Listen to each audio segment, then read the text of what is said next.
Olá pessoal, tudo bem? Hoje nossa aula especial para os prezados alunos do AGPEM. Hoje nós faremos uma revisão geral para o seu concurso do final de semana, do concurso de domingo, tá? E nós vamos fazer essa revisão em cima de questões. São questões de concurso passado, tá certo? Tá? E em cima das questões, nós vamos fazer uma revisão. A primeira delas é sobre o inquérito policial. Olha aqui, ó. A respeito do inquérito policial, assinala a opção correta.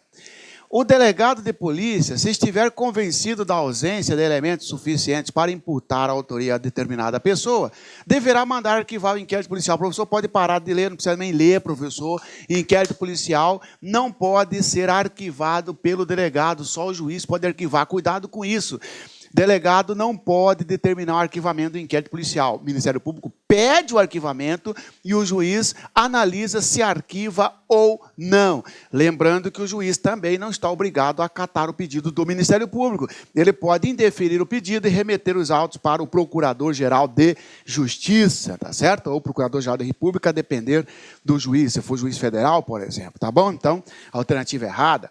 O inquérito policial é presidido pelo delegado de polícia sob a supervisão direta do Ministério Público. Falso, o Ministério Público não faz supervisão direta no delegado de polícia, é uma pegadinha.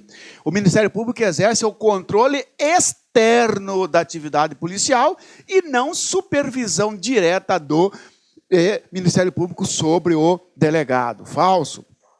A atividade investigatória de crimes não é exclusiva da Polícia Judiciária, podendo ser eventualmente presidida por outras autoridades, conforme dispuser a lei especial. Verdadeiro. Investigação não é exclusivo do delegado. O que o delegado tem é a presidência do inquérito policial, portanto, alternativa verdadeira. O inquérito policial é indispensável. Inquérito policial é dispensável. Falso. E aí, o inquérito policial é peça indispensável. Falso. É dispensável. Vamos relembrar o inquérito policial, senhores? Vamos relembrar? Quais as características do inquérito policial? Vamos lá? O inquérito policial... Aqui eu vou falar aqui para você, porque é uma revisão, eu não vou nem escrever ali. O inquérito policial é sigiloso, somente pode ter acesso o juiz competente, o Ministério Público e o advogado. O advogado toma cuidado, porque o advogado só pode ter acesso ao inquérito policial quanto às provas já produzidas, quanto às provas já documentadas. Portanto, o delegado pode negar acesso do advogado ao inquérito policial quanto às diligências em andamento, tá certo? Fora isso, o delegado não pode negar o acesso do advogado ao inquérito policial. O inquérito policial ele é oficioso, porque pode ser instaurado de ofício em crime de ação penal pública incondicionada. Inquérito policial também é oficial, porque é conduzido por um órgão oficial. Ele é autoritário. Autoritariedade, porque é conduzido por uma autoridade policial. O inquérito policial, ele é sem contraditório e sem ampla defesa. O inquérito policial, ele é inquisitivo, porque pode o delegado indeferir o pedido de requerimento de diligência feito pelo advogado ou pela vítima, tá certo? E o inquérito policial, ele é unidirecional, não é bidirecional, cuidado, se sair na sua questão que o inquérito policial é bidirecional, falso, é unidirecional, não compete ao delegado emitir opiniões pessoais sobre o delito, sobre as investigações. Basta apenas colher as provas da materialidade e indícios de autoria, tá bom? O inquérito policial, ele é informativo, ele é informativo, é instrutório, porque instrui a ação penal, tá bom? Professor, o inquérito policial é dispensável e indisponível, tá bom? Tá bom? Como é que se instaura o inquérito policial? Você lembra? Instaura-se inquérito policial de ofício, por portaria, em crime de ação penal pública incondicionada, por requisição do Ministério Público ou do juiz, em crime de ação penal pública, por requerimento do ofendido, podendo o delegado indeferir o pedido de instauração de inquérito feito pela vítima, cabendo à vítima recurso ao chefe de polícia. O inquérito policial pode ser iniciado por representação em crime de ação penal pública, condicionada, cuidado com a representação. Representação pode ser dada até no prazo de 6 meses a contar da ciência da autoria, pode desistir da representação, que é a retratação, até o oferecimento da denúncia, e quando se tratar de Maria da Penha, a retratação é até o recebimento recebimento da denúncia em audiência específica, né, na presença do juiz, previamente ouvido e escutado o Ministério Público. Pode instaurar inquérito policial também, através de requisição do ministro da Justiça, delação, né, que é quando qualquer do povo vai até a autoridade policial, delação apenas em crime de ação penal pública incondicionada, e também através do auto de prisão em flagrante. Sobre inquérito policial, prazo, lembra disso? Prazo do inquérito policial. Em regra, se estiver solto, 30 dias, podendo ser prorrogado pelo prazo fixado pelo juiz, 10 dias se estiver preso, né? Prisão em flagrante ou prisão preventiva. Se for Justiça Federal, preso 15 dias, prorrogável por mais 15. Se for droga, preso 30 mais 30, solto 90 mais 90. Não é isso? Muito bem. Terminado o inquérito policial, fecha tudo, manda para o juiz manda para o Ministério Público. Chegando no Ministério Público, o Ministério Público tomará uma das 3 providências. Ou ele oferece denúncia, ou devolve para novas diligências, ou requer, promove o arquivamento, faz um pedido de arquivamento para o juiz, que não está obrigado a acatar. Se o juiz negar, encaminha o inquérito para o chefe do Ministério Público. No caso, o Ministério Público Estadual vai para o Procurador-Geral de Justiça, Ministério Público Federal vai para o Procurador-Geral da República. Os procuradores gerais, digo, Procurador-Geral de Justiça, o PGR, no seu caso da GPEM, Procurador-Geral de Justiça, né? Pode tomar uma das 3 providências, oferece denúncia diretamente, indica outro membro do Ministério Público para fazer a denúncia, não podem mandar o mesmo que se recusou, ou insiste no arquivamento. Uma vez arquivado o inquérito policial, senhores, pode ser desarquivado? Sim, professor, se existir uma prova nova. Senão, não pode desarquivar o inquérito policial, tá bom? Lembrando, senhores, que a jurisprudência no sentido de que mesmo existindo prova nova, se o fato for atípico, não pode desarquivar o inquérito policial, tá bom? Vamos para a outra aqui. A respeito do inquérito policial, nós assinala a opção correta. O delegado de polícia, se estiver... Ah, não, isso aqui nós já vimos, isso aqui já foi. A respeito do inquérito policial e da instrução criminal, assinale a opção correta. O juiz é livre para apreciar as provas e, de acordo com a sua convicção íntima, poderá basear a condenação do réu exclusivamente nos elementos informativos colhidos no inquérito policial. Isto é falso, tá, senhores? Isto é falso. Por quê? O juiz é livre para apreciar as provas e, de acordo com a sua convicção íntima. O Brasil não adota a íntima convicção, exceto no tribunal do júri, no conselho de sentença. É a livre convicção motivada. Poderá basear a condenação do réu exclusivamente nos elementos informativos. Falso. Lembra que não pode buscar provas lá do inquérito policial. O juiz tem que buscar prova para fundamentar a sua sentença durante a ação penal, prova produzida mediante contraditório, né, e ampla defesa. Excepcionalmente, quando se tratar de prova cautelar, prova não repetível e prova antecipada, é que o juiz poderá basear-se em provas produzidas aqui, nessas hipóteses, assegurado o contraditório diferido. Portanto, alternativa incorreta, tá bom? Tá? Letra B. Como a perícia é considerada a prova mais importante, o juiz não proferirá sentença que contrarie conclusões da perícia, devendo a prova técnica prevalecer sobre os meios, sobre os outros meios probatórios. Isso aqui é falso, senhores, porque não existe prova mais importante. Todas são importantes, né? Cabe ao juiz analisar qual está de acordo com o conteúdo probatório, com o conjunto probatório. Falso, a perícia não é mais importante. Primeiro erro da alternativa. Segundo erro é que o juiz ele pode, sim, discordar do laudo e, na sentença, inclusive, proferi-la em contrariedade ao laudo, porque ele pode rejeitar o laudo em parte ou totalmente. Letra C. Uma vez arquivado o inquérito policial por decisão judicial, a autoridade policial poderá proceder a novas pesquisas, se tiver notícia de uma prova nova verdadeiro. Isto é o desarquivamento do inquérito policial, se aparecer uma prova nova verdadeiro. O ofendido e o indiciado não poderão requerer diligências no curso do inquérito. Pode sim. Agora o delegado vai acatar se o delegado quiser. Isso aqui é o inquisitivo. O inquérito policial, peça informativa do processo, realmente é informativa, né? Oferece o suporte probatório mínimo para a denúncia. E por isso é indispensável. Ele é dispensável. Tá bom, senhores? Tá, vamos para a próxima? No que respeita aos princípios da presunção de inocência e da não autoincriminação, é correto afirmar princípios.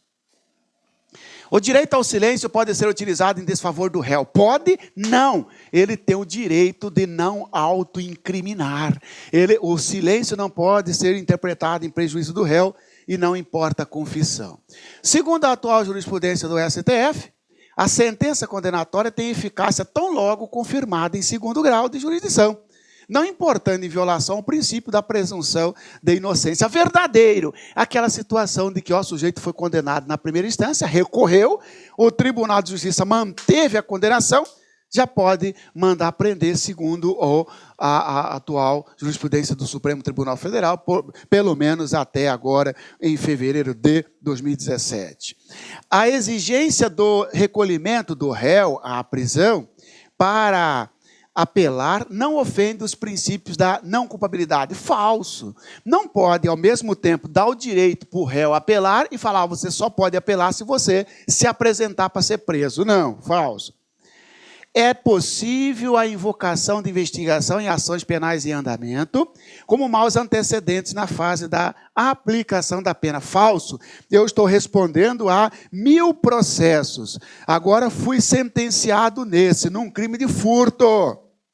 O juiz fala, nenhum dos outros processos foi transitado em julgado. O juiz fala, considerando os vários processos, elevo a pena base do Marciano em 6 meses. Não, juiz. Aí você está ferindo o princípio da presunção da inocência. Agora, cuidado com a pegadinha.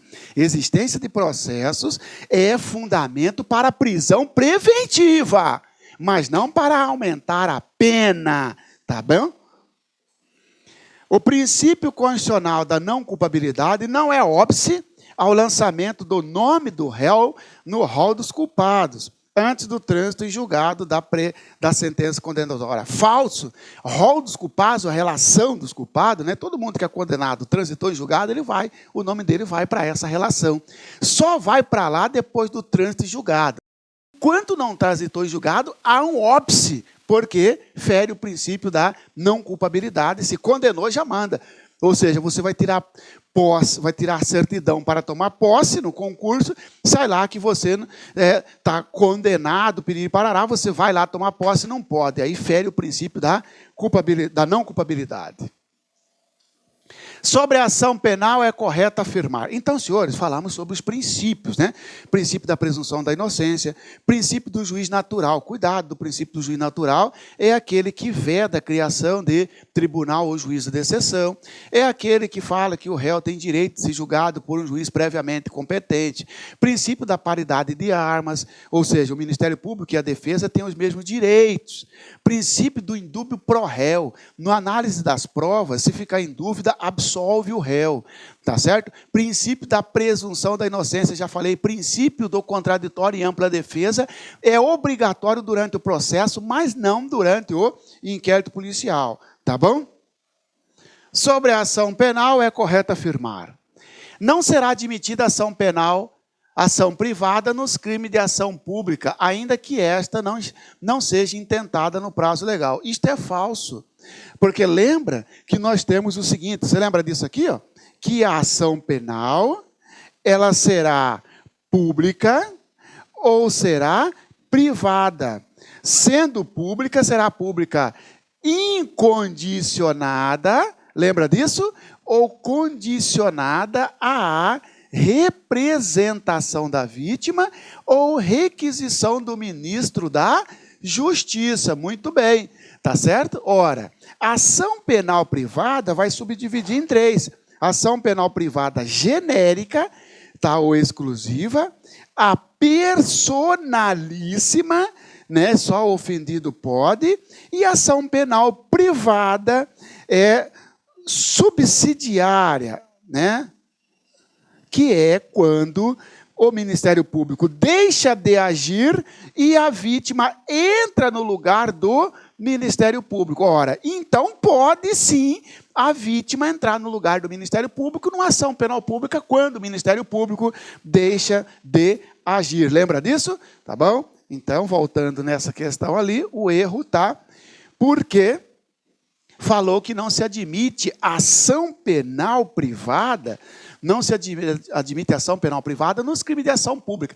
Admite quando o Ministério Público não intentar no prazo legal. Cuidado com a pegadinha.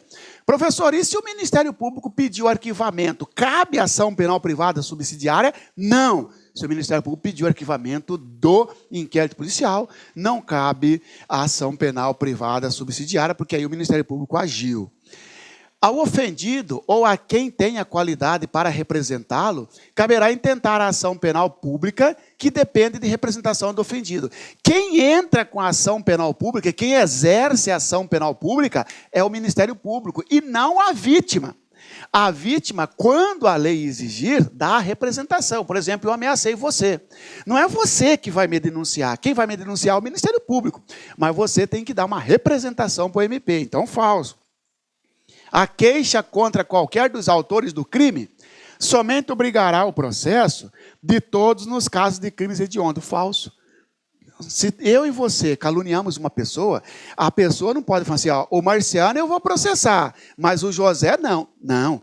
Ou processa todos ou não processa ninguém em crime de ação penal privada, porque vigora em crime de ação penal privada o princípio da indivisibilidade. Isso mesmo. O prazo para oferecimento da denúncia, estando o réu preso, será de 5 dias, contado da data em que o órgão do Ministério Público receber os autos do inquérito policial. E de 15 dias, se o réu estiver solto afiançado.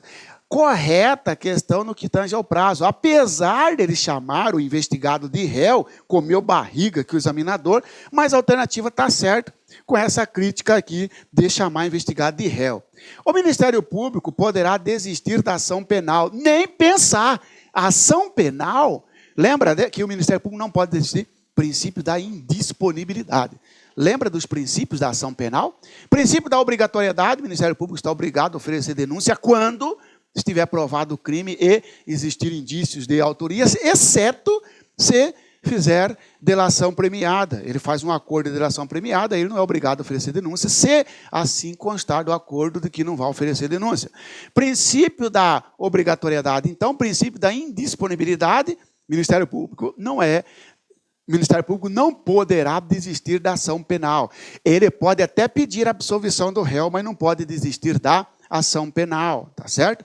Princípio da intranscendência, a pena não pode passar da pessoa do condenado, então a ação penal não pode passar da pessoa do réu. Né? Você praticou um crime, falou, não, você, o Ministério Público falou, você eu não vou denunciar, mas seu pai eu vou. Não, tá bom?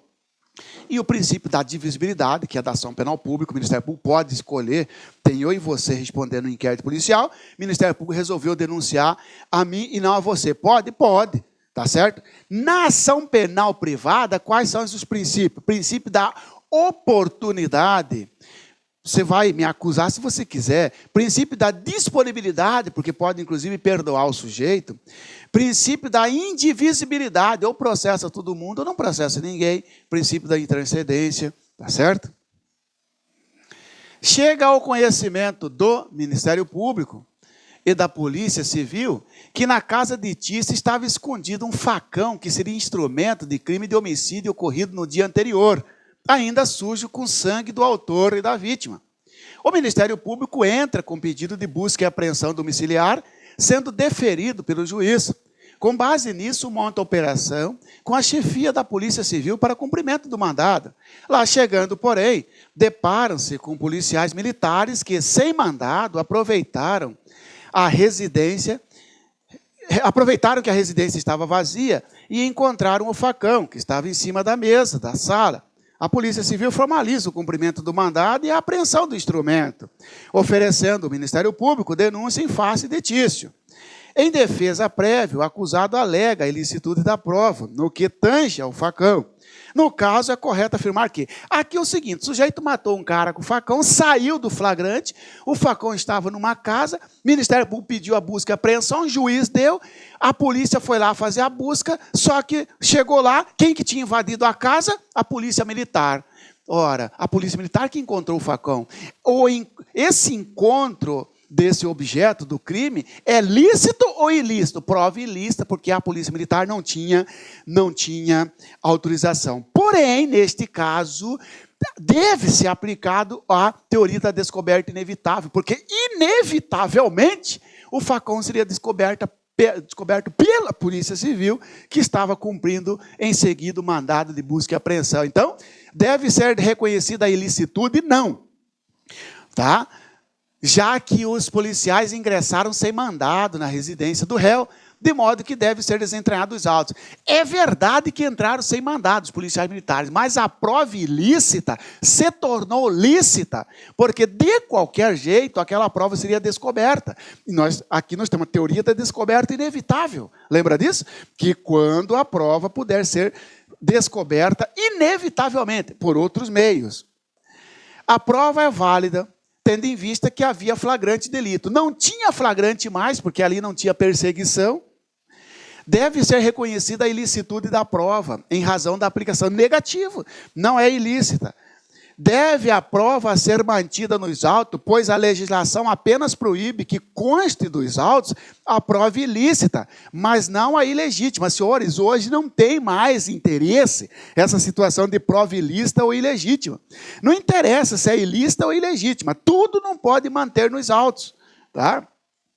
A prova é válida, aplicando-se a ideia da descoberta inevitável e a fonte e independente. Verdadeiro, senhores. Cuidado, nós falamos aqui da prova. A prova ela será lícita ou ilícita. Prova ilícita é aquela que ofender a Constituição Federal ou que ofender a lei. Antes falava, se ofendesse direito material é prova ilícita, se ofender direito processual é prova ilegítima. A prova ilegítima poderia usar, pedir para... Nenhum hoje pode usar. Ofendeu a lei, ofendeu a Constituição Federal, não interessa se é em matéria de processo ou, ou direito penal, direito material. É ilícito, deve ser desentranhada. Exceção. A exceção fica por conta da descoberta inevitável, lembra disso? E da fonte independente. Ora, se, por exemplo, eu fui torturado, entreguei você, tá certo? Aquela minha delação é uma prova ilícita, mas depois você resolveu confessar espontaneamente, a sua confissão é válida porque é uma fonte independente. Aquela situação, o policial militar estava lá dentro, sem mandado. Logo em seguida chegou o policial civil com mandado. De qualquer jeito, inevitavelmente seria descoberto aquele facão. E nesses casos, admite-se a prova ilícita também para beneficiar o réu, para inocentar o réu. Tá certo, senhor? Então, cuidado com isso. Sobre a prova, vem lá, ó, em hipótese alguma será admitido no processo a prova produzida de forma ilícita. Pode sim, se for aplicada a teoria da descoberta inevitável, tá bom? Tá, senhores, vamos tomar uma água e nós voltaremos logo em seguida, tá? Só um minutinho, não saia daí, porque nós vamos terminar essa revisão com vocês, tá? Ok, pessoal? Vamos lá, prosseguindo na nossa revisão, né? José subtraiu o carro de Ana mediante grave ameaça exercida com arma de fogo. Que crime ele praticou? Roubo. Né? Subtração mediante grave ameaça, roubo. Né? Majorado ainda com arma de fogo. Após a prática do ato, ele fugiu do local, dirigindo o veículo em alta velocidade. Mas foi perseguido por outros condutores que passavam pela via e atenderam ao pedido de ajuda da vítima. A partir dessa situação hipotética, assinala a opção correta. O sujeito praticou um roubo, correu, populares começaram a perseguição. Que tipo de flagrante é esse? Flagrante impróprio, né, pessoal? Né? Uma vez preso em flagrante, José deverá ser conduzido até a autoridade policial, que lavrará o auto de prisão e entregará a nota de culpa no prazo máximo de 48 horas. Olha só que absurdo. Tudo certo, mas o prazo da nossa nota de culpa, 24 horas. Falso. B.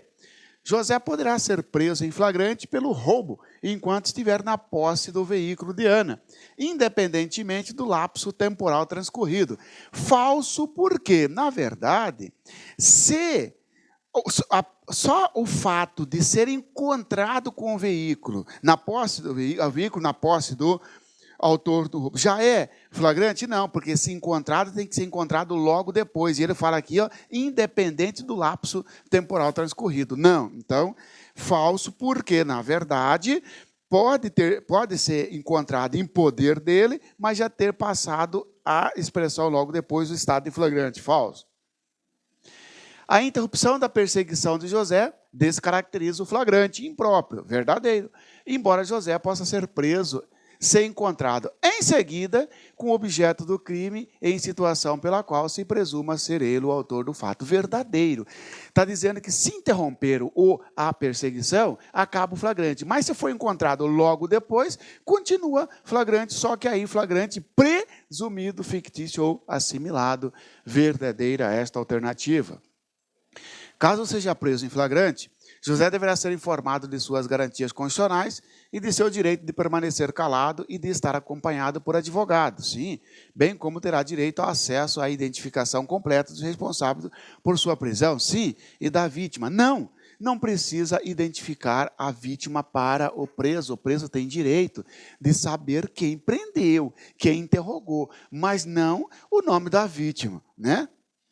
Embora a perseguição realizada por pessoas da sociedade civil seja importante para as investigações, porque propicia a recuperação do veículo e a identificação do autor do fato, esse tipo de perseguição não caracteriza a situação de flagrante. Falso.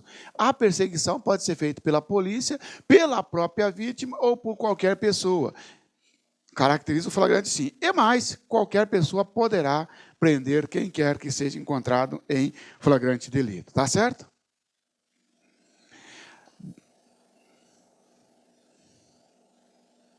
Dez minutos após um assalto em uma loja de aparelhos eletrônicos, Francisco é abordado pela polícia militar em atitude suspeita, na posse de 5 caixas de telefones celulares. Em consulta ao gerente do estabelecimento, a polícia confirma que os telefones celulares são produtos de roubo. Francisco está em situação de flagrante prorrogado? Não. Flagrante prorrogado é aquele que a lei autoriza a polícia prender depois. Por exemplo, a lei de droga, a lei do crime organizado. Flagrante presumido, ele foi encontrado com os objetos do crime logo depois. Não está dizendo que teve perseguição. Então, se não teve perseguição e ele foi encontrado logo depois, é o flagrante presumido, fictício ou assimilado, verdadeiro. Flagrante próprio, não. Flagrante esperado, não. Flagrante impróprio, não, porque o próprio é quando foi encontrado, quando for preso no local do crime, ou seja, quando estiver praticando o crime ou acabar de praticar. O esperado é quando a polícia fica sabendo de que vai acontecer um crime, vai lá e pratica o crime. O impróprio é quando for perseguido. Inclusive, esta é a mesma banca que vai fazer o AGP aí de Mato Grosso, aqui de Mato Grosso, que fez essa questão aqui. Então, veja bem que trata-se de flagrante presumido. Vamos falar um pouco do flagrante, senhores? Vamos falar um pouco do flagrante? Tá? Senhores, prisão em flagrante. Quais são as espécies de flagrante? Impróprio, próprio, impróprio, preparado, esperado, retardado e o flagrante forjado. O que é o flagrante forjado? Quando a polícia inventa a prova e prende o sujeito. Por exemplo, joga a droga na marmita da visitante lá no presídio e prende por flagrante de tráfico de droga. É um flagrante forjado, dá abuso de autoridade, inclusive o flagrante é ilegal. O flagrante esperado é aquele que a polícia fica sabendo, vai lá, espera e prende o sujeito. Tranquilo, é válido. Flagrante preparado, também chamado de crime de ensaio, crime de experiência ou provocado, quando a polícia ou qualquer responsável pela prisão instiga o sujeito, dá ideia para o cara praticar o crime e vai lá e prende o sujeito. Por exemplo, você liga para o visitante e fala, ó, pode trazer a droga aqui no presídio de segunda-feira que eu vou estar de serviço, vou deixar você entrar. Na hora que chega com a droga, prende em flagrante. Você que dá ideia para levar a droga lá, tá certo? O flagrante próprio é aquele quando o sujeito está praticando ou acaba de praticar, está no local do fato. E o impróprio, quando ele é perseguido logo depois, a perseguição tem que ser ininterrupta. Interrompeu, acaba o flagrante impróprio, pode ser que ainda sobre o presumido, que nem foi essa questão. Flagrante presumido é quando foi encontrado com arma do crime, objetos, instrumentos ou papéis que façam presumir ser o autor do flagrante. Tá certo, flagrante? Senhores, cuidado, hein? No flagrante, o prazo de 24 horas é para entregar a nota de culpa, para encaminhar o auto de prisão ao juiz competente, tá certo? E para encaminhar uma cópia para a Defensoria Pública, se o preso não informar o nome do seu advogado. Na hora da lavratura do flagrante, quem que é ouvido primeiro? Ouve-se primeiro o condutor, ele dá a declaração, assina, vai embora, recebe um documento com recibo do preso. Depois do condutor, as testemunhas, lembrando sempre que se não tiver testemunha nenhuma, 2 pessoas serão chamadas lá na delegacia para presenciarem a entrega do preso ao delegado. E, por final, ouve-se o preso. Tem que perguntar ao preso se ele tem filho menor de 12 anos, se tem deficiência e se tem outro responsável, contado responsável. Tá certo? Tá ok? Encaminha o auto de prisão em flagrante ao juiz. O juiz tem 3 providências a tomar. Ou relaxa a prisão, se a prisão for ilegal, ou concede a liberdade provisória com ou sem fiança, ou converte o flagrante em preventiva, se assim estiver previsto os requisitos da prisão preventiva. Tá bom? A prisão preventiva é um instrumento do poder cautelar do magistrado, utilizado durante a instrução processual, podendo ser aplicado tanto na fase do inquérito policial, quanto já na ação penal. Em ambas as circunstâncias, devem ser atendidos os pressupostos legais para a sua decretação. O Código de Processo Penal, ao tratar do assunto, determina que, sobre prisão preventiva, vamos lá? A prisão preventiva, letra A. A prisão preventiva poderá ser decretada como garantia da ordem pública, da ordem econômica, por conveniência da instrução criminal, ou para assegurar a aplicação da lei penal, quando houver prova da existência do crime e indício suficiente de autoria. Todo certo, apesar de ter faltado aqui o cabimento da prisão, que seria crime doloso com pena maior que 4, né? Aquela situação toda. Mas está certa a alternativa. Vamos ver se excluímos as outras, se tiver uma mais completa. Vamos lá? B. A prisão preventiva será decretada nos crimes a que for culminada a pena de reclusão por tempo, no máximo, igual ou superior a 10 anos. Falso. Não interessa se é crime de reclusão ou detenção, desde que seja superior a 4 anos e desde que seja doloso, né? A prisão preventiva decretada pelo juiz caberá em qualquer fase da investigação policial ou do processo penal, se no curso da ação penal a requerimento do Ministério Público, do querelante, do assistente, ou por representação da autoridade policial. Mentira, falso. Porque o juiz não pode decretar de ofício em qualquer fase da persecução. O juiz só pode decretar de ofício na fase da ação penal do processo, que é aquela decretação que o juiz faz por conta própria, sem o Ministério Público ter solicitado, sem o delegado ter solicitado. Tá certo? Ministério Público, juiz pode decretar prisão preventiva de ofício na fase do inquérito policial? Não pode. Pode na fase do processo, que é a fase da ação penal. Na fase do inquérito policial, o juiz pode decretar a prisão preventiva só se tiver pedido do Ministério Público ou do delegado, não é isso? A prisão preventiva poderá ser decretada nos crimes afiançáveis quando se apurar no processo que o indiciado é vadio ou quando, havendo dúvida sobre a sua identidade, não fornecer ou indicar elemento suficiente para esclarecê-la. Senhores, não tem mais essa situação de prender o sujeito preventivamente porque ele é vadio. Crimes afiançáveis, admite prisão preventiva? Claro que admite, se tiver previsto os requisitos legais, seja ele afiançáveis ou inafiançáveis, tá certo? Agora, se for afiançável, só pode ser preso se for vadio. Negativo, tá? Se presente os requisitos, então falso, tá bom? Senhores, um pouquinho mais sobre prisão preventiva. Vamos falar mais sobre prisão preventiva? Quais são os pressupostos da prisão preventiva? 2. prova da existência do crime e indício suficiente de autoria. São pressupostos. Quando que ocorre as hipóteses? Garantia da ordem pública, quando o sujeito tiver a conduta voltada para o crime, por causa dos seus antecedentes, ou quando ele se mostrar perigoso, periculosidade.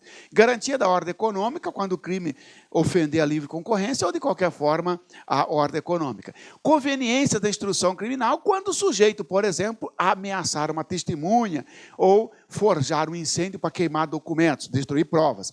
Conveniência da instrução criminal. Para assegurar a aplicação da lei penal, quando o sujeito oferece risco de fugir, risco de fuga. Você fala, réu, entrega o passaporte em 24 horas. O réu não entrega, você, juiz, vai decretar a prisão preventiva dele com base na necessidade de assegurar a aplicação da lei penal. Ou quando ocorrer um descumprimento de medida cautelar, quando o sujeito, por exemplo, corta a tornozeleira. Muito cuidado, senhores.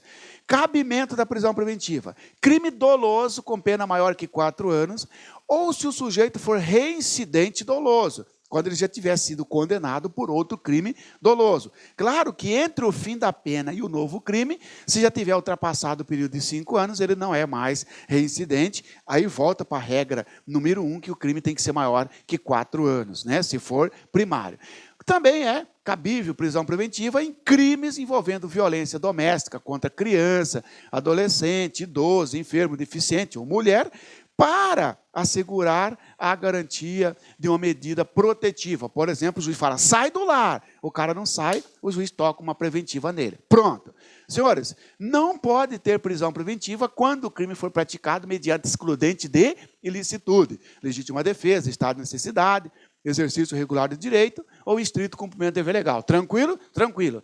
Professor, quando que revoga a preventiva? Revoga terminar o motivo, porque a preventiva não tem prazo. Quem tem prazo é a prisão temporária. Cuidado com isso. Pode, uma vez revogada, ser decretada novamente? Pode. No mesmo processo? Pode. Quando? Quando surgir novo motivo. Tá ok, senhores? Pronto. Aí está a preventiva para você. Prisão temporária. Diz o seguinte, está aqui, ó. A Lei 7.960/89 trata sobre a prisão temporária, uma espécie de prisão cautelar decretada em casos específicos. A respeito da prisão temporária, marca a alternativa incorreta. Aqui, ó. Caberá prisão temporária quando imprescindível para as investigações do inquérito policial. Esta alternativa está correta, porque cabe prisão temporária em caso de imprescindibilidade para as investigações, tranquilo. Caberá prisão temporária, quando houver fundado receio de autoria no crime de genocídio durante o inquérito policial. Verdadeiro, porque crime de genocídio admite prisão temporária e prisão temporária é só na fase do inquérito policial. Nós queremos a incorreta. Caberá prisão temporária quando houver fundado receio de participação do indiciado no crime de estupro. Verdade, o estupro admite prisão temporária. Admite prisão temporária. Caberá prisão temporária durante a ação penal. Pela madrugada, a ação penal é processo. Só é possível prisão temporária durante a fase do inquérito. Na fase da ação penal, não se admite prisão temporária, então está aqui falso. Nós queremos a alternativa incorreta. Está aqui, é essa então, tá? A prisão temporária pode ocorrer durante o inquérito policial. Não só pode, como só deve ocorrer no inquérito policial, já que não cabe prisão temporária na fase da ação penal. A alternativa D é a correta, então, tá bom? Vamos falar mais um pouco sobre a prisão temporária, então, nossa revisão geral. Prisão temporária, senhores, é aquela que o juiz pode decretar de ofício. Falso! Não pode ter prisão temporária de ofício, só se o delegado pedir ou sócio do Ministério Público pedir. Assistente de acusação não pode pedir prisão temporária, não. Ele pode preventiva. O querelante não pode pedir prisão temporária, não. Ele pode preventiva. Prisão temporária decretada pelo juiz na fase do inquérito policial, desde que tenha um pedido do Ministério Público ou do delegado. Perfeito. Quais os crimes que admitem prisão temporária? Vai cair para você. Quais os crimes? Homicídio, qualquer homicídio, não. Cuidado, homicídio doloso, seja ele tentado ou consumado. Seja ele qualificado, homicídio simples. Tá certo? Homicídio doloso, roubo, extorsão mediante sequestro, sequestro ou cárcere privado, estupro, né, genocídio, envenenamento de água potável, substância alimentícia ou medicinal, desde que tenha morte, cuidado, tá certo? Epidemia com resultado morte, associação criminosa, que é a quadrilha ou bando, antiga quadrilha, cuidado, organização criminosa, não cabe prisão temporária, tráfico de drogas, cabe prisão temporária, e crimes previstos na lei do terrorismo, cabe prisão temporária, crime contra o sistema financeiro, cabe prisão temporária. Senhores, cuidado, constrangimento não cabe prisão temporária, furto não cabe prisão temporária, somente esses crimes que acabei de falar para os senhores, que estão listados lá na lei 7.960 de 89, tá bom? Qual que é o prazo da prisão temporária? Sempre de 5 dias, prorrogado por mais 5, falso. O prazo será de 5 mais 5, mas nós temos o prazo de 30 mais 30. 30 mais 30 para crime hediondo ou equiparado. Muito bem. O preso temporário, diz a lei, tem que ficar separado dos presos definitivos. Cuidado com isso. O preso... o juiz tem que analisar o pedido de prisão temporária no prazo máximo de 24 horas, por isso que tem que ter juízos de plantão. Quando o pedido for feito pelo delegado, obrigatoriamente o Ministério Público tem que dar o parecer, seja ele favorável ou contrário. Cuidado dizendo que o juiz não pode decretar prisão temporária sem parecer favorável do Ministério Público. Não interessa se é favorável ou contrário, agora tem que ter o parecer dele. A soltura do preso não precisa de ordem judicial. A soltura do preso basta que tenha terminado o prazo, ou o prazo inicial, ou o prazo da prorrogação, sem decretar a preventiva, aí solta, independentemente de ordem judicial, tá bom? Para prender temporariamente, tem que ter mandado de prisão em 2 vias. Uma fica com o preso e o outro devolve nos autos do inquérito policial ou da prisão temporária. O que dispensa, excepcionalmente, a apresentação do mandado seria o caso de prisão preventiva para aqueles crimes, né, inafiançáveis, piriri parará. Cuidado com isso, tá bom? Prisão temporária não dispensa a apresentação de mandado de prisão, tá? Habeas corpus. Vamos lá revisar sobre o habeas corpus, senhores. O habeas corpus é uma garantia constitucional que se obtém por ordem da ação. O habeas corpus é uma garantia constitucional que se obtém por meio da ação uma ordem escrita tutelando a liberdade de locomoção, o direito de ir e vir e de não ser preso. Sob o habeas corpus, marca a alternativa correta. Habeas corpus, então, tutela, protege o direito de liberdade. Letra A. Pode ser paciente qualquer pessoa natural ou jurídica. Falso, senhores. Não pode ser paciente uma empresa, uma pessoa jurídica. Claro, professor. Paciente é quem vai beneficiar do HC. É quem está preso ou na iminência de ser preso. Você prende empresa? Então, não pode ser paciente. Empresa, pessoa jurídica, pode ser impetrante. Tá certo? Mas não paciente. Como assim? Ó? Você é empresário, tem uma pessoa jurídica. Você está preso. A pessoa jurídica pode entrar na justiça para soltar você, mas não você para soltar a pessoa jurídica, tá bom? É medida que tutela o direito de permanecer, de ir e vir, de não ser preso em nenhuma situação. Nenhuma situação, está tudo certo. Protege o direito de liberdade. Mas nenhuma situação, senhores, não cabe habeas corpus quando o sujeito estiver preso porque não pagou alimento, prisão civil, ou questão de prisão disciplinar, que seria o caso da polícia, ou do militarismo. Não cabe habeas corpus, então, em prisão civil, sanção disciplinar, tá certo? E já vou falar algo para você, não cabe habeas corpus contra a pena de multa, não cabe habeas corpus quando estiver extinta a pena privativa de liberdade. Como assim? Ó? Eu fui condenado a 10 anos e 15 mil reais de multa. Cumpri os 10 anos, não quero pagar multa. Posso entrar com habeas corpus? Não, porque já acabou a pena privativa de liberdade, não tem mais em jogo, não está sendo mais violado o direito de locomoção, tá bom? Tá? É medida que protege direito líquido e certo. Direito líquido e certo é protegido pelo mandado de segurança. É medida que tutela o direito de permanecer, de ir, de vir e de não ser preso. Verdadeiro. Tutela protege o direito de locomoção. É medida que tutela o direito patrimonial. Que é isso? Habeas corpus vai tutelar, vai proteger patrimônio? Não, habeas corpus protege liberdade. Tá certo, senhores? Vamos falar mais um pouco sobre habeas corpus? Cuidado, ó. Professor, o Ministério Público pode entrar com habeas corpus para beneficiar o réu? Pode. Professor, Ministério Público, o habeas corpus tem prazo? Não. Você pode ter habeas corpus na fase do inquérito, na fase do processo e na fase da execução penal.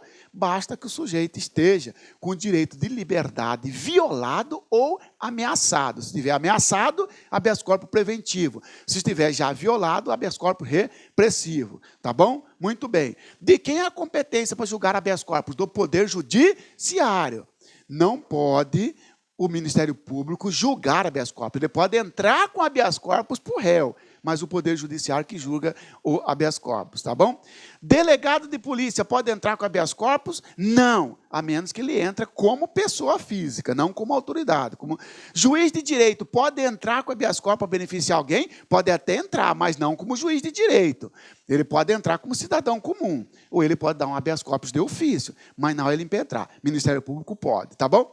É possível habeas corpus contra particular ou só contra a autoridade pública? Contra a autoridade pública, por exemplo, um delegado fez uma prisão ilegal, habeas corpus nele. Ou contra um particular, por exemplo, o dono do hotel que não quer deixar o cara sair porque está devendo. Habeas corpus nele. Tá bom, senhores? Tá? Cuidado com habeas corpus, tá? Almerinda, domiciliada em São Luís do Maranhão, foi sequestrada em Teresina, Piauí, onde passou alguns dias em cativeiro. Posteriormente, foi levada pelos sequestradores para a cidade de Fortaleza, Ceará, onde foi desvendado o crime e presos os sequestradores. Em face a esta situação, pode-se dizer que será competente para processar a ação. Aqui está falando da competência já, tá bom? Competência para processar o sujeito. Senhores, o crime aqui, se ela está dizendo que ela foi sequestrada, então é um crime permanente. E no crime permanente, a competência vai ser por prevenção. Se ela foi sequestrada, onde que ela foi sequestrada? Em São Luís? Não, São Luís não. São Luís, ela é o domicílio dela, então ela mora em São Luís. Onde que foi o sequestro? Está aqui, ó. Foi sequestrada em Teresina.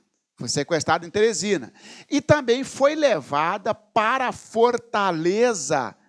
Senhores, tanto Teresina quanto Fortaleza é competente, é comarca competente para processar, porque é o juiz que despachar primeiro. Teresina não exclui Fortaleza, Fortaleza não exclui Teresina. É quem despachar primeiro. O juiz de Teresina deu um mandado de busca e apreensão. O juiz fixa a competência por prevenção, tá bom? Eu vou falar mais sobre competência agorinha para você, só para matar essa questão aí. Então, vamos lá? E o domicílio da vítima não interessa aqui para nós. Então, o domicílio da vítima, São Luís, não interessa. O juízo de São Luís será competente. O juízo, ou seja, a vara, a comarca lá de São Luís, não interessa para nós aonde a vítima mora. Com exclusão de qualquer outro, o juiz de Teresina, falso, Teresina ou Fortaleza, porque é pela prevenção, o juiz que despachar primeiro. O juiz de Fortaleza, com exclusão de qualquer outro, não. O juízo que primeiro tiver praticado algum ato do processo ou de medida a esta relativa. Por prevenção, o juiz que despachar primeiro é esta alternativa. O juízo de Fortaleza, por ter sido lá praticado o último ato de execução do crime. Não! O último ato de execução é no caso de tentativa. Então, é em qualquer um deles, ou seja, tanto em Teresina quanto em Fortaleza, o juiz que despachar primeiro, letra D, o juízo que primeiro tiver praticado algum ato do processo, tá bom? Tá bom, vamos falar mais um pouco de competência, senhores? Senhores, competência é aquela regra para definir quem vai ser processado, melhor, em que local o sujeito vai ser processado ou em que tribunal o sujeito vai ser processado. Os senhores sabem que o Poder Judiciário funciona assim. Nós temos a Suprema Corte, o STF, tá? Nós temos abaixo dele o Superior Tribunal de Justiça. Cada estado tem um Tribunal de Justiça, tem os tribunais regionais federais, os juízes de direito em primeira instância e os juízes federais. Nós temos o Tribunal Superior do Trabalho, Tribunal Regional do Trabalho e Juiz do Trabalho. Nós temos Superior Tribunal Militar e os juízes auditores. Nós temos o Tribunal Superior Eleitoral, Tribunal Regional Eleitoral e os juízes eleitorais. Muito bem. Quando se fala em competência, você está dizendo, quem aqui vai julgar quem? Entendeu? Senhores, nós temos aqui justiça estadual e aqui justiça federal. Aqui nós temos justiça trabalhista, justiça militar da União e justiça eleitoral. Justiça eleitoral só para julgar crime eleitoral. Isso aqui, justiça militar, só para julgar os militares da União. Aqui, para julgar os crimes contra bens, interesses ou serviço da União, tá certo? Ou das suas autarquias, ou de empresa pública, sai fora, economia mista. E aqui, a justiça estadual para julgar o que não for da justiça federal. Muito bem. Como é que se define? A primeira regra para definir a competência é pelo local da infração. Local da infração é onde ocorreu o resultado. Tá certo? Por exemplo, eu saio aqui de Cuiabá e vou aí na sua cidade e pratico um crime contra uma vítima lá do Rio de Janeiro. Vai perguntar, de quem é a competência? Do Rio de Janeiro, onde mora a vítima. Falso. De Cuiabá, onde mora o réu. Falso. De Guiratinga, aí o pessoal de Guiratinga, abraço para a colega de Guiratinga. Em Guiratinga, porque foi o local do fato. É aí onde se consumou a infração, ou seja, o local do resultado. Senhores, regra número 1, a competência será do local onde praticou a infração. E o que é praticada a infração? É onde teve o resultado. Por exemplo, coloca uma carta-bomba aqui, vai explodir lá em Sinop. Onde que vai ser a competência? Cuiabá ou Sinop? Sinop, tá certo? Porque é onde ocorreu o resultado. Cuidado com homicídio, crime doloso contra a vida. O STJ fala em crime doloso contra a vida, a competência não é pelo resultado, é pelo local da ação. O sujeito foi baleado em Cuiabá, entrou no avião, morreu em São Paulo. Onde que vai ser o processo dele? Onde que vai tramitar o processo dele? Em São Paulo, porque lá foi o resultado? Não. Porque lá foi... Aí, no caso do homicídio, teoria da ação, vai ser, então, Cuiabá, onde teve os tiros, tá bom? Se não souber o local da infração, a competência será onde o réu mora.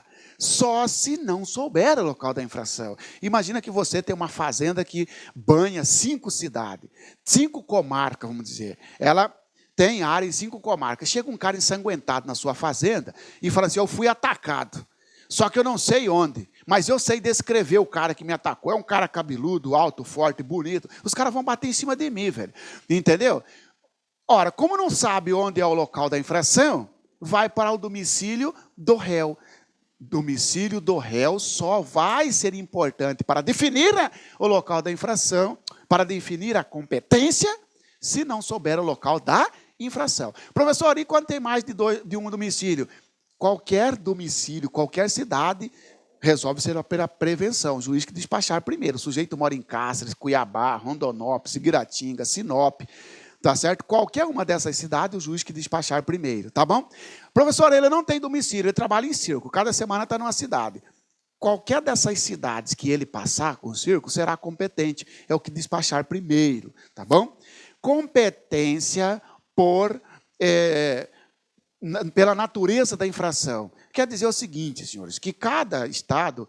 O Estado pode criar varas especializadas para julgar determinado crime. Por exemplo, cria uma vara especializada para julgar crime organizado. Pode? Pode. Não é juiz de exceção? Não. Não pode criar vara para julgar João Antônio, mas para julgar determinados crimes pode. Cuidado. Crimes dolosos contra a vida, a competência do tribunal do júri. Crimes dolosos contra a vida, a competência do tribunal do júri.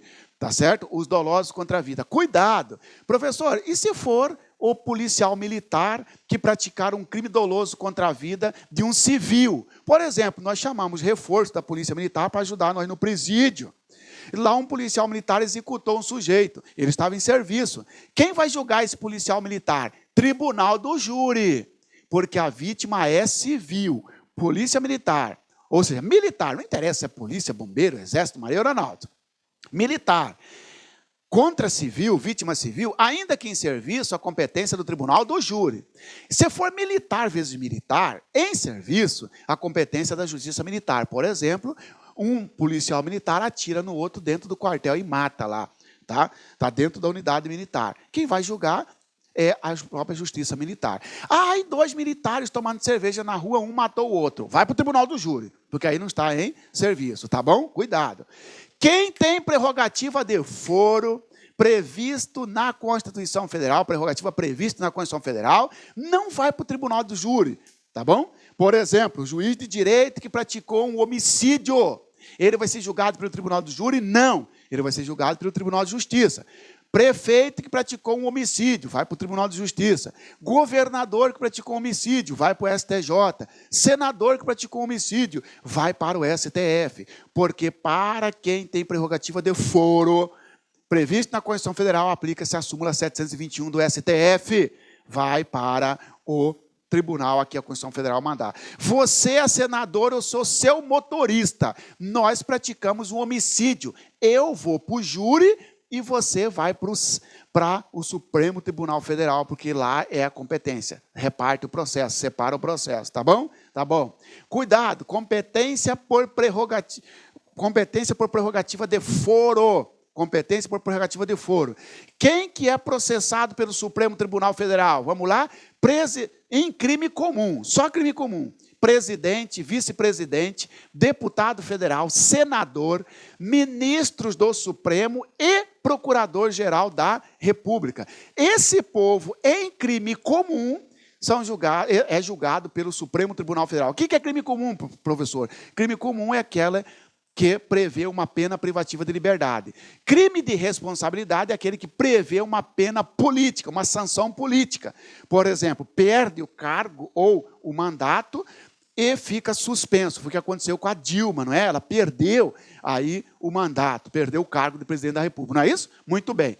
Senhores, em crime de responsabilidade, presidente, senador, PGR e ministro do Supremo são julgados pelo Senado e o deputado federal pela Câmara dos Deputados, em crime de responsabilidade. Em crime comum, esse povo que eu acabei de falar é julgado pelo Supremo Tribunal Federal. Pronto. Ainda no Supremo Tribunal Federal, em crime comum e de responsabilidade, quem é julgado lá? Ministros de Estado, comandantes da Marinha, Exército e Aeronáutica, tá certo? Os membros dos tribunais superiores, ministros dos tribunais superiores, tá certo? Os membros do TCU, ministro do TCU. Esse povo é julgado pelo Supremo Tribunal Federal. Lembrando, senhores, que o ministro de Estado, quando praticar um crime de responsabilidade em conexão com o presidente, o ministro de Estado vai ser julgado pelo Senado Federal, tá certo? E, nesse caso, precisa de autorização da Câmara também para o ministro de Estado.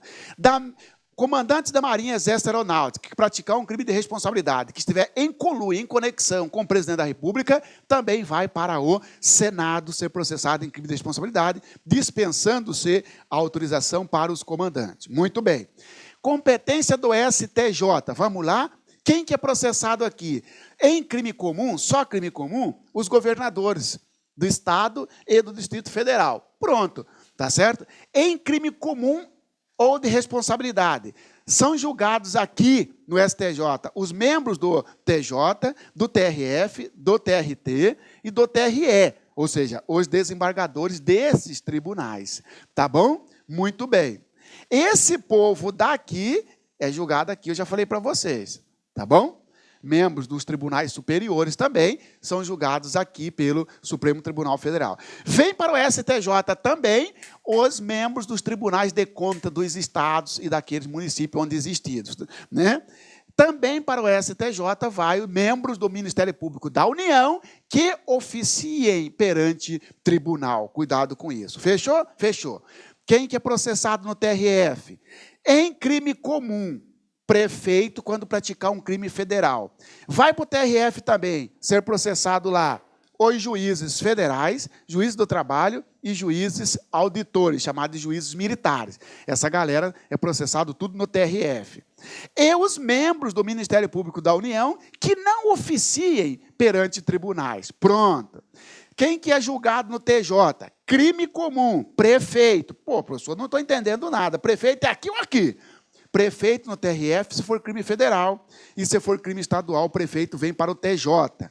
O TJ também julga os juízes de direito, julga os membros do Ministério Público do Estado, tá certo? Julga os deputados estaduais e julga também as autoridades que a Constituição Estadual indicar para ser processado aqui por prerrogativa de foro. Pega Mato Grosso, por exemplo, o diretor-geral da Polícia Civil tem prerrogativa de foro aqui, o comandante-geral da Polícia Militar tem prerrogativa de foro aqui. Cuidado! Se uma autoridade que tiver prerrogativa de foro prevista na Constituição Estadual praticar um crime doloso contra a vida, ele não vai para o tribunal onde manda a Constituição Estadual, ou seja, o Tribunal de Justiça. Ele vai para o tribunal do júri, porque o júri foi criado pela Constituição Federal e a Constituição Federal sobrepõe à Constituição Estadual. Tá bom? Tá bom. Muito bem, falamos da competência por prerrogativa. E a competência do TRE, professor? Quem que vai ser julgado lá? Essa galera aqui que, porventura, praticar crimes eleitoral. Tá certo? Por exemplo, um prefeito praticou um crime eleitoral, ele é julgado aqui. Um juiz auditor praticou um crime eleitoral, ele é julgado aqui. Um juiz do trabalho praticou um crime eleitoral aqui, e assim sucessivamente. Tá bom? Tá? Falamos, então, da... Professor, na competência por prerrogativa de foro, aqueles processos que o cara tinha antes dele ser diplomado, antes do exercício, ele leva, por exemplo, você, imagina que você tenha 5 processos, você está respondendo aqui em juiz de direito, você candidatou para prefeito, ganhou, tá, beleza, está exercendo, ou após a diplomação, seus processos sobe tudo para cá. Mesmo que antes de eu ser prefeito, esse crime que eu pratiquei mesmo, perdeu o cargo, os processos descem para a primeira instância. Tá bom? Tá aí, senhores, falamos da competência por prerrogativa. Provavelmente ele vai cair, pode cair. Professor, vou te dar um exemplo assim. Imagina que um juiz de direito de Mato Grosso esteja passando férias no Rio de Janeiro e pratica um homicídio lá. Ele vai ser julgado onde, professor? Letra A, pelo Tribunal de Justiça do Rio de Janeiro? Não. Juiz de direito e membro do Ministério Público Estadual, ele é julgado pelo tribunal do seu estado. Então, se um juiz de direito de Mato Grosso estiver passando férias lá no Rio de Janeiro e praticar um homicídio lá, ele vai ser processado pelo Tribunal de Justiça do Estado de Mato Grosso. Cuidado com isso, tá bom?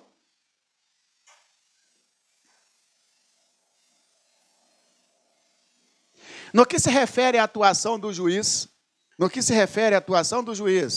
do Ministério Público, do acusado, do defensor, dos assistentes e auxiliares da Justiça e aos atos de terceiros, assinar a opção correta. O acusado detém a prerrogativa de silenciar ao ser interrogado, mas esse direito pode ser interpretado contra ele. Pode, senhores? O direito ao silêncio não pode ser interpretado contra o réu. Falso. B, assegura ao acusado a ampla defesa e o contraditório, mas isso não lhe retira plenamente a autonomia de vontade, de sorte que poderá dispensar advogado dativo ou defensor público, promovendo por si mesmo a sua defesa, ainda que não tenha condições técnicas para tal. Falso! Está dizendo que o réu pode dispensar a assistência de advogado durante o processo. Falso, ele pode dispensar durante o inquérito, a menos que ele seja advogado. Aí ele tem condições técnicas para isso. Falso. O réu denunciado em processo, por coautoria ou participação, pode atuar como assistente de acusação. Falso. Está dizendo que você é réu e eu sou réu no mesmo processo, você é o delator, você é assistente de acusação. Não existe, réu não é assistente de acusação, assistente de acusação é a vítima. No processo, o juiz exerce poderes de polícia para garantir o desenvolvimento regular e tolher, ou seja, repelir, atos capazes de perturbar o bom andamento do processo. e poderes jurisdicionais que compreendem atos ordinatários, que ordenam e impulsionam o processo, e instrutórios, que compreendem a colheita de provas. Sim, o juiz, ele atua com poderes jurisdicionais e também com poder de polícia lá dentro. Ele manda o cara sair da sala e tudo mais. Tá certo essa alternativa. Dados os princípios da unidade, da indivisibilidade, da independência funcional, não se aplicam ao Ministério Público as prescrições relativas à suspeição e impedimento do juiz. Falso. As mesmas regras de suspeição e impedimento de juiz tem para promotor. Por exemplo, você é promotor de justiça e é inimigo capital do réu. Você não pode acusar o réu, porque nesse caso você é suspeito. Tá bom? Senhores e senhoras, e aí então, tá? Terminei aqui com os senhores essa revisão geral para a prova de agente prisional, tá bom? É sempre uma satisfação. Ainda fico à disposição dos senhores. Inclusive, pessoal, se quiser me chamar aí, pessoal que está preparando esses últimos dias aí, pode me chamar. Meu WhatsApp é 65-98118-0808. Professor, estou com uma dúvida aqui e tal. Posso chamar, inclusive, na hora da prova? Não, porque aí o pessoal vai tomar sua prova e ainda vai tocar eu em coautoria. Tá bom, pessoal? Boa prova, satisfação, conte comigo. Forte abraço. E encontraremos aí nos presídios da vida, se Deus quiser. Você vai dizer, ô, professor, eu fui seu aluno lá no LAC, Piriri Parará, passei aqui, tomei posse, estou exercendo aqui, ok? Forte abraço, pessoal. Pessoal, eu só quero dizer um negócio para você, eu não poderia deixar de dizer, falei isso, inclusive, para uma colega hoje. Pessoal, veja bem, eu sei que os senhores, tem muitos aí que estão desesperados, eu tenho que passar nesse concurso, meus senhores, coloca nas mãos de Deus. Se for da vontade dele que você vá passar nesse concurso, você vai passar. Se não for, você não vai passar, e é assim que tem que ser, porque você não sabe o que vai acontecer lá dentro, entendeu? Eu tenho um cliente do concurso passado, que ele fala para mim, foi a pior coisa que eu fiz, professor, é o senhor ter entrado com aquele mandado de segurança e ter colocado eu no concurso, porque eu acabei matando uma pessoa e destruí minha vida. Ora, pessoal, não estou justificando aqui eventual para você. Então não vou ligar. Não, você faz sua parte, mas não fique nesse desespero de que eu tenho que passar. Deus sabe que você tem que passar. Agora, Ele sabe se ali é o local melhor para você ou não. Fala o seguinte, senhor, se for da sua vontade de eu passar, eu quero passar e vou passar. Agora, se não for, o senhor paciência. O senhor faça a sua vontade, tá certo? Ainda que seja contra a minha. É assim que tem que ser, pessoal. Tá certo? Eu, quando fazia concurso, eu pensava assim. Agradecia a Deus quando sentava ali na cadeira. Só o fato de eu estar sentado ali, fazendo a prova, já é motivo de eu agradecer a Deus. Porque eu estou vivo, estou tendo condições de ir lá fazer a prova e tudo mais. A vitória, ou melhor, se vai passar ou não, aí paciência cabe a ele, entendeu? Nós não sabemos o que tem preparado lá para você no futuro. Talvez ele queira que você passe nesse concurso, vai passar. Mas se ele quer que você passe no outro? Estou dizendo isso para você tirar aquela tensão, tirar aquela carga de que eu tenho que passar, porque isso atrapalha você, cara. Você fica tão com aquele que tem que passar que acaba esquecendo ali as respostas. Coloca na mão de Deus, forte abraço, se for da vontade dele, você vai passar, ok? Clique lá.